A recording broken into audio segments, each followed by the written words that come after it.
Having a barcode that conforms to the global GS1 standard and contains correct information is a prerequisite for efficient flow of goods and information. To demonstrate how important good barcode quality and placement are, we will now follow a product flow from warehouse to an ICA store. We start with a visit to ICA's distribution center in Helsingborg. ICA's Helsingborg facility is one of the most modern of its type in Europe. The level of automation is high, especially for groceries. The fewer number of hands that must be involved in the supply chain, the greater the efficiency.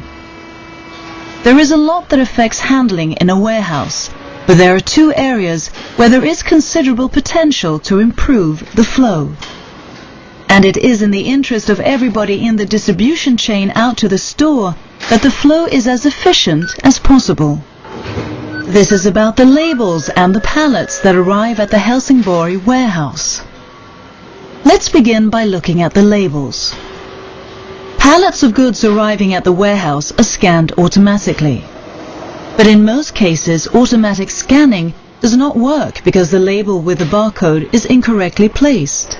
Perhaps it's missing, possibly has the wrong information, or the wrong format, or has had another label stuck on top of it.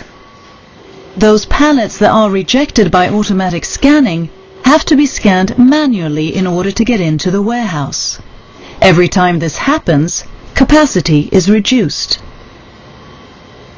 This is what it looks like when everything works as it should. If we speed up the film, things become clearer. The pallets enter the system and do not need to wait to be manually scanned. When it isn't working properly, it can look like this. Queues form, several pallets are waiting, and the tracks that transport the goods further into the grocery store run empty. The barcode must contain information according to the GS1 128 standard. There must be an SSCC as well as the number of cases on the pallet, the best before date if it is required, and a batch number if this is possible. That is, when there is only one batch on the pallet. The label must be at least 50 mm in from the edge and between 400 and 800 mm from the base of the pallet. And this is what it looks like on the short end. Today, most of the pallets that arrive have to be scanned manually, which means that the potential for improvement here is very large. We head off to ICA's central warehouse in Västerås, where the goods are handled manually.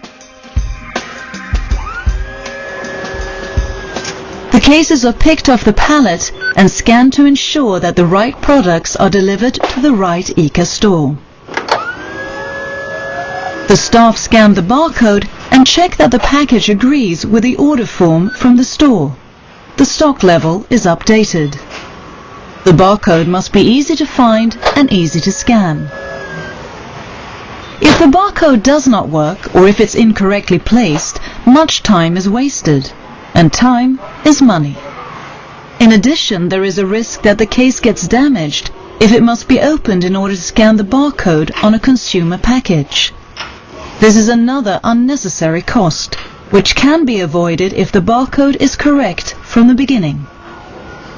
In worst case, the outcome is loss of traceability of the case or the wrong product being delivered to the store.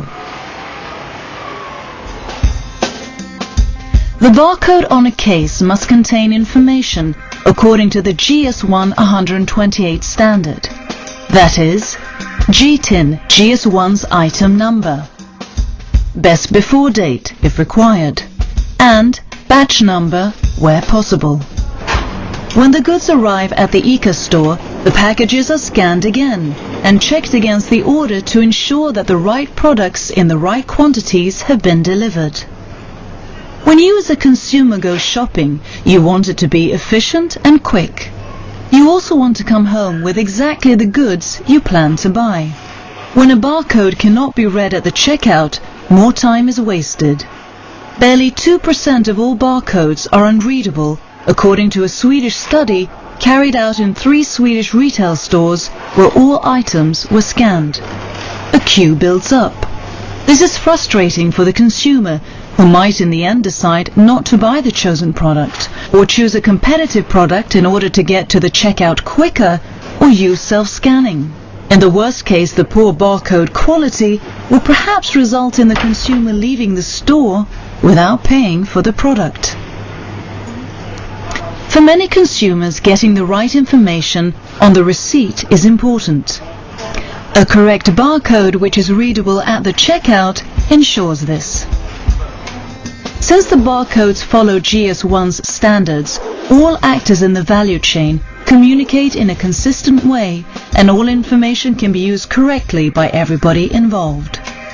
If you work with barcodes, you can use GS1 Sweden's Validu services to check readability, content and quality of your barcodes. You will find more information on our websites.